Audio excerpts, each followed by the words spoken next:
Hello મિત્રો, I hope you are the best of your health and spirit. તમે જોઈ રહ્યા છો ક્યુરિયસ મનુષ્ય. Congratulations for your new job as an additional assistant engineer. તમે બધાએ એક પરીક્ષાનું સોપાન પાસ કરી અને એક સરકારી નોકરીમાં હાજર થયા છો. એ માટે આ કોમ્પિટિશનની દુનિયામાં તમે એક સ્ટેજ બેરોજગારીમાંથી બહાર નીકળી ગયા છો. એના માટે ખૂબ ખૂબ શુભકામનાઓ આપને. તમે રોડ એન્ડ બિલ્ડિંગ ડિપાર્ટમેન્ટ પંચાયતમાં હાજર થઈ ગયા છો અને તમારી નોકરીની શુભ શરૂઆત થઈ ચૂકી છે. તમારા મનમાં ઘણા પ્રશ્નો હશે કે અમારી શું કામગીરી કરવી, એક આઈડિયલ કામની પ્રોસેસ શું છે, અમારો આ જોબમાં રોલ શું છે, અમારે કોની સલાહ લેવી જોઈએ. ઘણા માણસોને કોઈ સ્ટાફ મિત્રો દ્વારા પણ કોઈ સલાહ નહીં મળતી હોય, કોઈ બીજી ગાઈડલાઈન પણ નહીં મળતી હોય. તો હું તમારી મદદે આવ્યો છું. હું તમને એક બેઝિક અને પ્રેક્ટિકલ ઇન્ફોર્મેશન તમારી જોબ વિશે આપીશ અને તમારા જે પણ પ્રશ્નો હશે એ દૂર કરવાની હું કોશિશ કરીશ. તો as a additional assistant engineer Gujarat panchayat સેવા પસંદગી બોર્ડ દ્વારા લેવાયેલી પરીક્ષા આપે પાસ કરેલી છે અને એમાં આપનું પોસ્ટિંગ તાલુકા પંચાયત અથવા માર્ગ મકાન પેટા વિભાગ ખાતે થયું હશે. મોટા ભાગના મિત્રોનું પોસ્ટિંગ તાલુકા પંચાયત ખાતે થયું હશે. જેમને તાલુકા પંચાયત એટલે કે ગ્રામ પંચાયતોમાં આવતા વિકાસના કામો અથવા તો આઈઆરડી વિભાગમાં પોસ્ટિંગ કરેલું હશે કે ઇન્ટિગ્રેટેડ રૂરલ ડેવલપમેન્ટ, કે જેમાં ગામડાઓમાં થતા મનરેગાના કામો,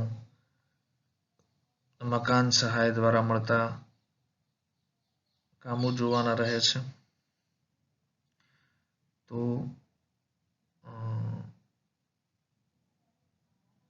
basic information of the post.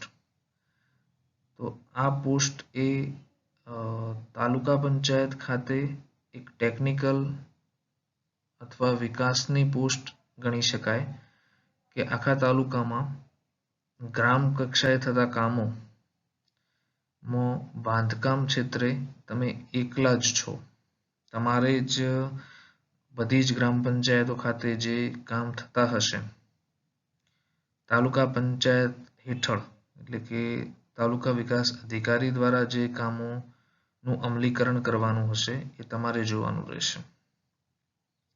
એટલે કે એઝ અ ટેકનિકલ પોસ્ટ તાલુકામાં તમારી એકલી જ છે. એટલે તમારો વહીવટી વડો તાલુકા વિકાસ અધિકારી કહેવાશે, પરંતુ ટેકનિકલ હેડ એ કાર્યપાલક ઇજનેર જે તે જિલ્લામાં આપનો ટેકનિકલ હેડ રહેશે. એટલે તમારે જો તાલુકા પંચાયતમાં પોસ્ટિંગ થયું હશે તો આપે તાલુકા વિકાસ અધિકારીને રિપોર્ટિંગ કરવાનું રહે અને સબ ડિવિઝન એટલે કે માર્ગ મકાન પેટા વિભાગ ખાતે આપનું પોસ્ટિંગ હોય તો આપ નાયબ કાર્યપાલક ઇજનેર હેઠળ આવતા હશો અને એમને રિપોર્ટિંગ કરવાનું રહેશે આપને. તો મેં એક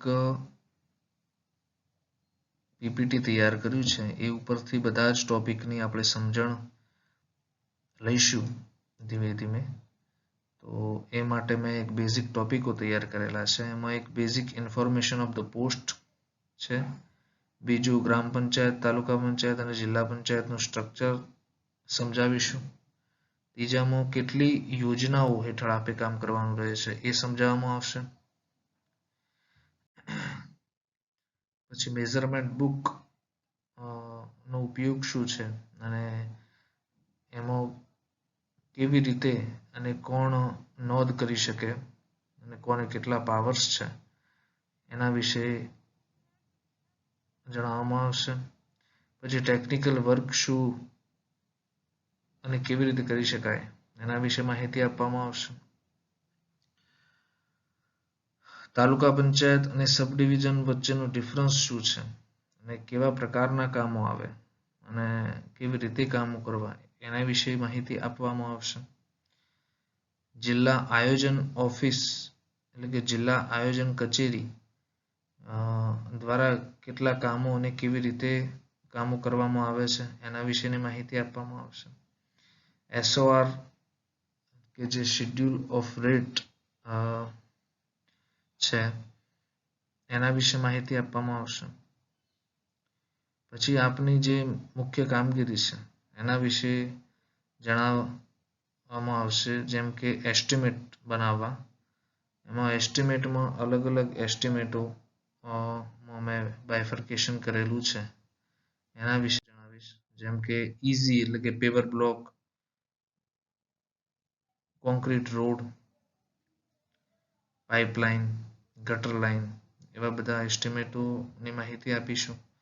પછી હાર્ડ એટલે કે લોખંડનું શેડ બનાવવાનું હોય, સ્મશાનની છાપરી હોય, પાણીનું ટાંકું હોય, એ બધા એસ્ટિમેટોની સમજણ આપવામાં આવશે. પછી કમ્પાઉન્ડ વોલ, પ્રોટેક્શન વોલ અને RCC વોલ, અનકોર્સરેબલ મેસનરીથી કરેલી વોલ, આ બધા જ પ્રકારના એસ્ટિમેટોની બેઝિક સમજણ આપવામાં આવશે. તો આપ આની સાથે જોડાયેલા રહેજો. અને અંતે આપને ફરીથી હાર્દિક શુભકામનાઓ. અને વિલ સ્મિથનું એક વાક્ય હું કહેવા માંગીશ કે મને પોતાના અંગે બીજા કરતા એક જ વાત અલગ લાગે છે. તમારા અંદર મારા કરતા પ્રતિભા વધુ હશે. બની શકે કે તમે મારા કરતા વધુ સ્માર્ટ હો, મારા કરતા વધુ આકર્ષક દેખાતા હો, ડઝનબદ્ધ શ્રેણીમાં તમે મારા કરતા આગળ હો, પરંતુ મારી પાસે એક વાત છે. મારામાં જીદ કરવાની ટેવ છે. હું થાકીશ નહીં. જો આપણે બંને ટ્રેડ મિલ પર ચાલીશું તો બે બાબત બનશે. ક્યાં તો તમે પહેલા નીચે ઉતરી જશો અથવા હું ટ્રેડમિલ પર જ મરી જઈશ. વાત આટલી જ સરળ છે. તો મિત્રો, આવી જીદ કરતા શીખો અને ફરીથી નવી જોબ માટે શુભકામનાઓ.